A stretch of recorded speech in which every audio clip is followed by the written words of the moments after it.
Welcome back. General Arnold Bunge, commander of Air Force Materiel Command, will review all the job descriptions in his command and evaluate their compatibilities with telework. Other agencies across government are looking long-term at remote work options after the pandemic. Grace McKinney is head of talent and hiring at CivicActions. She's former lead of talent operations, the U.S. Digital Service. John Odin is senior strategist at CivicActions. He's also a former member of the U.S. Digital Service. Folks, welcome. Thanks very much for coming on the program. Grace, I want to start with you. What are some of the benefits to long-term telework for the government that maybe haven't quite manifested themselves yet? Yeah, that's a really good question. So I would say the thing I think to remember is that right now, teleworking is not the way that it will be when there isn't a global pandemic. And so a lot of the benefits to teleworking, which is like the flexibility, allowing agencies to hire more diversely because people don't have to rely on being close enough to commute. All of those things I think will shine more when we can all go places again. But so, yeah, I think hiring, I think, retention in terms of that flexibility, as well as the ability for managers to really manage, I think, a little more equitably. Those are all things that I think will come through the longer that we do this. John, we talked a little bit before we went on the air that there seems to be a lot of momentum around telework, and people have become very accepting of it in the government very quickly. What maintains that momentum in your view? What are the long-term benefits that managers should look for and try to capitalize on? There's a few. One of them, like Grace just mentioned there, about hiring and retention, where like literally the number of applicants you can get and the quality of those applicants who still meet within all the same, agency-specific citizenship and clearance requirements and all that kind of thing. They just happen to live outside of commute range to your physical building. That's one benefit. It seems small, actually, or silly right now, but actually it's really, really huge when you actually see it in practice. The other one is actually you practice, and the way I phrase it is you practice disaster recovery every day. You want to make sure your operation, whatever agency you're running, is not dependent on a single physical building being open. So if your operation of your agency stops working because your staff cannot go into a physical building and suddenly they cannot process that piece of paper that's on a desk, that's an operational problem. And so far people have got by with like an occasional snow day or like a small fire in the office kitchen or something like that.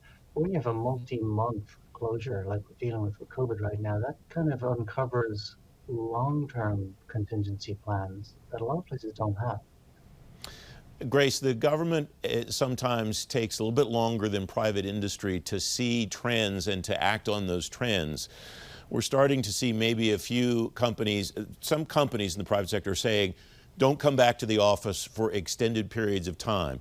On the other hand, we see a report in the Wall Street Journal from Reed Hastings, the CEO of Netflix, saying, I don't see any positives talking about telework. Not being able to get together in person is a pure negative, and he's anticipating a 4-day work week in the office, 1 day remote. That's not a lot different than what some agencies were doing before the pandemic. And I wonder how someone in government reads all these tea leaves when things start to sound different from different places. Yeah, that's a really good question. I think what it comes down to is, especially in tech, we think of government as usually sort of lagging behind private industry, but in a lot of ways, government is, in some ways ahead of private industry. Again, perhaps not in tech development, but in a lot of other ways, government has historically been ahead of the private sector.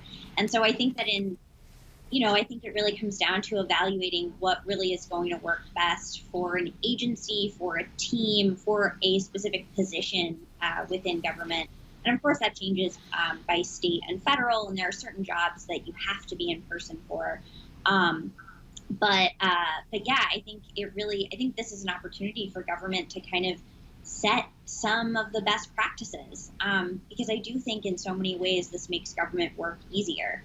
When I worked at USDS, I would have to go to other agencies, and I think a great example is if you're in government and you have to meet with someone at the Pentagon, you don't have to take the train all the way to Virginia and go through security to do so. John, you mentioned some of the benefits that organizations can expect to see long term.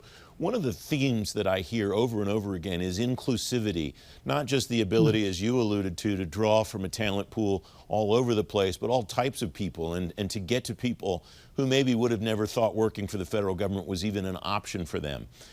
In a remote environment, what's the best way, do you think, for the government to try to reach those people in the first place, to let them know that they should consider themselves to be part of the talent pool now that the government considers them to be part of the talent pool?